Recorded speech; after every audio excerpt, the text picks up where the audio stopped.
స్వరూపమైనను సొగసైనను లేదు అన్నట్టు మీరు మెచ్చుకోవటానికి అందగాడు ఇంకొకటి ఏదో అనుకోవటానికి లేదు. కానీ తన రూపాన్ని బట్టి ఎప్పుడు కృంగిపోలేదు. కనీసం ఒక్క పర్యాయం కూడా యేసయ్య నన్ను ఎందుకు ఇలా పుట్టించావు అనలేదు. పర్వాలేదన్న దేవునికి స్తోత్రం. సువార్త చెప్తావా నైస్ చెప్తావా? ఎంతమంది? 5 నడిపించాడు. అది 5 ఆత్మలు రక్షించాడంట. ఒక పక్క సువార్థికుడుగా ఆత్మల రక్షణ కొరకు కష్టపడుతూ,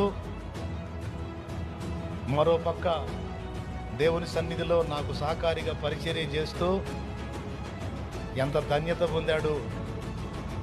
ఈరోజు నేను చెబుతున్నా, ఇంతమంది ఉన్నారు మీలో, పెద్ద పెద్ద ఉద్యోగాలు చేసేవాళ్ళు ఉన్నారు. ఇంతమంది ముందు ఈ ఘనత మీకు మీ జీవితంలో దొరికిద్దా?